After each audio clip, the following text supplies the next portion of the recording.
Good evening সবাইকে। তো আজকে আমরা নাউন থেকে আরও কিছু এমসিকিউ আলোচনা করব আজকের এই ভিডিওতে। 10 নম্বর ভিডিওটা নাউন থেকে। I am fond of mutton. Mutton কথার অর্থ কি? খাসি মাংস, অর্থাৎ ছাগলের মাংসকে আমরা বলছি মাটন। তো আমি বললাম মাটনের ভক্ত। মাটন মানে তাহলে মাংসকে বোঝাচ্ছে খাসি মাংসকে। তাহলে আমি খাসি মাংসের ভক্ত। যখন আমি খাসি মাংস বাজারে কিনতে যাব, গুনে গুনে কিনতে পারবো না। তখন আমাকে কি করতে হবে না, ওজন করে মানে পরিমাপ করে তাকে নিতে হবে, যার সিঙ্গুলার বা প্লুরাল হয় না। পরিমাপ মানে আনকাউন্টেবল নাউন এবং এটা উপাদানকে বোঝাচ্ছে। তাহলে এটা কি নাউন? Material noun. তাহলে সঠিক উত্তর কি হচ্ছে? Option D, material noun. I am fond of mutton, mutton এখানে ম্যাটেরিয়াল নাউন। পরে কোশ্চেন কি আছে? The crowd were dispersed. এখানে ক্রাউড আছে, ক্রাউড মানে কি? মানুষের ভিড়কে বোঝায়। তো কোশ্চেনে ডিসপার্স কথাটা আছে। ডিসপার্সড কথার অর্থ কি না, ডিসপার্সড কথার অর্থ হচ্ছে ছড়িয়ে পড়া বা বিক্ষিপ্ত হয়ে যাওয়া। দ্য ক্রাউড ওয়ার ডিসপার্সড মানে মানুষের ভিড়কে বিক্ষিপ্ত করে দেওয়া হয়েছিল। ওয়ার ডিসপার্সড প্যাসিভে আছে, প্যাসিভ ভয়েস মানে হচ্ছে বিক্ষিপ্ত হয়নি, নিজে থেকে বিক্ষিপ্ত করা হয়েছিল। তাহলে ক্রাউড যখন বিক্ষিপ্ত হয়ে যাচ্ছে তখন আলাদা হয়ে যাচ্ছে। আলাদা হয়ে যাচ্ছে মানে সিঙ্গুলার থেকে হয়ে গেল প্লুরাল। তার মানে তখন কিন্তু ক্রাউড আর কালেকটিভ নাউন থাকলো না, তখন ক্রাউড হয়ে গেল noun of multitude. Noun of multitude সর্বদা প্লুরাল হয়। কি হয়? প্লুরাল হয়। সেই কারণে দ্য ক্রাউডের পরে ওয়ার কথাটা আছে। এখানে যেহেতু ওয়ার আছে, এই কারণে আমরা বুঝতে পারলাম ক্রাউডটা আর সিঙ্গুলার নেই, ক্রাউডটা হয়ে গেছে প্লুরাল। কেন কি? আমরা নর্মালি জানি ক্রাউড মানে মানুষের ভিড়। ক্রাউড অফ পিপুল বলা হয়, মানুষের ভিড়। তখন পিপুল প্লুরালে আছে, কমন নাউন। এবং ক্রাউড, ক্রাউড তখন কি না, ক্রাউড তখন কালেকটিভ নাউন। কালেকটিভ নাউন সর্বদা সিঙ্গুলার হয়। কি হয়? সিঙ্গুলার। তাহলে তারপরে যে ভাবটা বসবে সে ভাবটাও সর্বদা সিঙ্গুলার হবে। কিন্তু এখানে আমরা যদি কোশ্চেনে দেখি দ্য ক্রাউড ওয়ার আছে, ওয়ার কিসে আছে? প্লুরালে। প্লুরাল ফর্ম কখন বসে? ভার্বের প্লুরাল ফর্ম কখন বসে? সাবজেক্ট যদি প্লুরালে থাকে। তাহলে ক্রাউড এখানে প্লুরাল হচ্ছে মানে পাক্কা পাক্কা সেটা নাউন অফ মাল্টিটিউড আছে। তাহলে নাউন অফ মাল্টিটিউড মানে আলাদা আলাদা অনেকজনকে বোঝাচ্ছে। তাহলে ক্রাউড এখানে প্লুরাল এবং কালেকটিভ নাউন নয়। কালেকটিভ নাউন নয়, তার মানে কি নাউন? দেখো এই ওয়ার্ডের ফার্স্ট লেটার কিন্তু ক্যাপিটালে নেই, তাহলে প্রপারও হচ্ছে না। এটা কি উপাদানকে বোঝাচ্ছে? না, উপাদানকে বোঝাচ্ছে না। তাহলে ম্যাটেরিয়ালও হচ্ছে না। তাহলে বাকি পড়ে থাকলো কি? Common noun. তাহলে সঠিক উত্তর কি হবে? Common noun. তাহলে ক্রাউড এখানে হয়ে গেল কমন নাউন। পরে কোশ্চেন আছে আবার crowd. A crowd of 40,000 people watched the game. তাহলে এই খেলাটা 40,000 মানুষের ভিড় দেখেছিল। পিপল এখানে কি?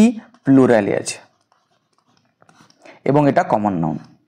তার আগে আছে ক্রাউড মানে ভিড়কে বোঝাচ্ছে। তাহলে এটা কি না, এটা হচ্ছে কালেকটিভ নাউন। আর কালেকটিভ নাউন সর্বদা সিঙ্গুলার হয়। কি হয়? সিঙ্গুলার। তাহলে এখানে ক্রাউডটা কি? কালেকটিভ নাউন, এখানে কিন্তু কমন নাউন নয়। চলে যাবো আমরা পরের প্রশ্নে। পরের প্রশ্ন কি আছে দেখো, the Patriot in him could not bear the insult. এখন প্যাট্রিয়ট কথার অর্থ কি?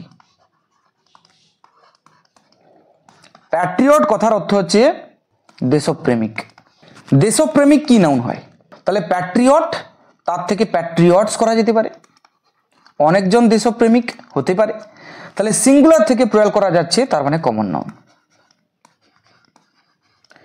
কিন্তু এখানে বাক্য যদি ভালো করে লক্ষ্য করি, অর্থ কিন্তু দেশপ্রেমিক বোঝাচ্ছে না। দ্য প্যাট্রিয়ট ইন হিম, তার মধ্যে থাকা দেশপ্রেমিক নাকি তার মধ্যে থাকা স্বদেশ প্রেম? প্যাট্রিয়ট কথাটার এখানে অর্থ হচ্ছে স্বদেশ প্রেম। স্বদেশ প্রেম। তাহলে তার মধ্যে থাকা স্বদেশ প্রেম কুড নট বিয়ার, সহ্য করতে পারলো না, দ্য ইনসাল্ট মানে হচ্ছে অপমানটা। তাহলে এখানে প্যাট্রিয়ট কথার অর্থ কিন্তু দেশপ্রেমিক নয়, এখানে প্যাট্রিয়ট কথার অর্থ স্বদেশ প্রেম। তাহলে এটা একটা গুণের নাম বোঝাচ্ছে। গুণের নাম বোঝালে অ্যাবস্ট্রাক্ট নাউন।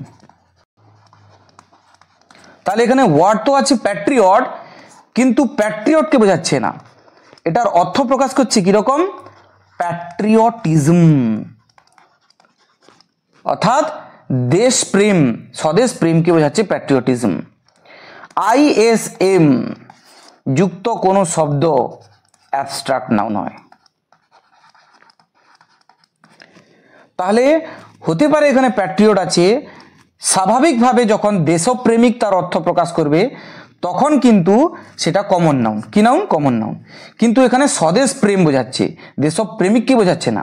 স্বদেশ প্রেম মানে ইংলিশে বললে প্যাট্রিয়টিজম। ISM যুক্ত ওয়ার্ড যেটা অর্থ প্রকাশ করছে অ্যাবস্ট্রাক্ট নাউনের মতো, তাহলে এখানে অ্যাবস্ট্রাক্ট নাউন হবে। তাহলে সঠিক উত্তর হচ্ছে অপশন ডি। এখানে কেউ যদি ভুল করে প্যাট্রিয়ট দেখে কমন নাউন করে দেয় তাহলে সে হয়ে যাবে ভুল। চলে যাবো পরের প্রশ্নে। হু ইনভেন্টেড পেপার? কে আবিষ্কার করেছে পেপার? দেখো এখানে পেপার কথার অর্থ কি? কাগজ। কে কাগজ আবিষ্কার করেছে? এখন কাগজ কি নাউন সেটা আমাদেরকে বার করতে হবে। কাগজের যে ব্যবহার সেটা কিন্তু কি হিসাবে হয় না, পরিমাপ করে হয়। তাহলে এটা একটা উপাদানকে বোঝাচ্ছে, সেই কারণে এটা ম্যাটেরিয়াল নাউন। তাহলে কে আবিষ্কার করেছে? কাগজ। তাহলে কাগজ এখানে কি? Material noun. কিন্তু এই পেপারের আগে যদি এ পেপার বলে দেওয়া হয়, একটি কাগজ, তখন কিন্তু এ পেপার বলতে এ পেপারকে বোঝাচ্ছে না, এ পেপার বলতে এ নিউজ পেপারকে বোঝাচ্ছে। তার অর্থ পাল্টে যাচ্ছে, মানে খবরের কাগজকে বোঝাচ্ছে।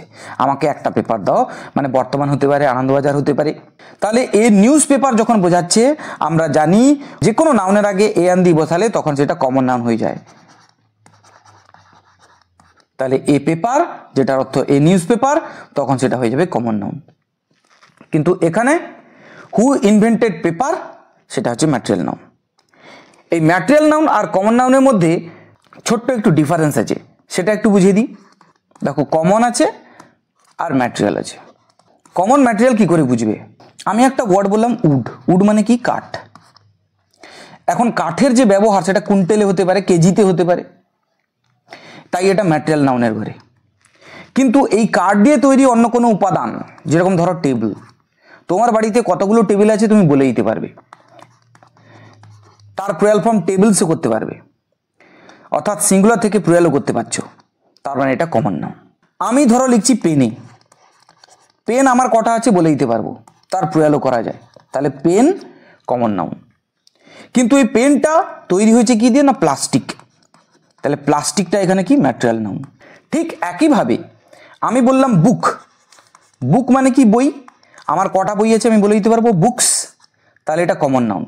কিন্তু বইটা তৈরি হয়েছে কি দিয়ে? না পেপার, কাগজ দিয়ে, তাহলে পেপার এখানে কি? Material noun. বোঝাতে পারলাম কিনা? তো এরকম অনেক ম্যাটেরিয়াল নাউন আছে, যেরকম ধরো ওয়েল তেল, সোয়েল মাটি, আর কি হতে পারে? সুগার চিনি, এয়ার বাতাস। বাতাস কি? পরিমাপ করা হয়, বাতাসকে গোনা যায় না। তাহলে আমি যদি বলি বাড়ি, কটা বাড়ি গোনা যেতে পারে? ধরো বাড়ি তৈরি হচ্ছে সিমেন্ট দিয়ে, তাহলে সিমেন্ট কি নাউন? সিমেন্ট এখানে ম্যাটেরিয়াল নাউন। বাড়ি তৈরি হয় স্যান্ড দিয়ে, বালি, তাহলে বালি এখানে ম্যাটেরিয়াল নাউন। মিল্ক দুধ, ম্যাটেরিয়াল নাউন। তো এভাবে আমরা ডিফারেন্সিয়েট করব কমন নাউন থেকে ম্যাটেরিয়াল নাউনকে। তো আশা করি তোমরা বুঝতে পেরেছো। আশা করি আমার ভিডিও তোমাদের ভালো লেগেছে। যদি ভালো লেগে থাকে তাহলে অবশ্যই চ্যানেলকে সাবস্ক্রাইব করো, ভিডিওকে লাইক করো, কমেন্ট করে জানাও কেমন লাগলো, আর বন্ধুদের মধ্যে শেয়ার করতে ভুলো না কিন্তু। Thank you very much. দেখা হচ্ছে পরের ভিডিওতে।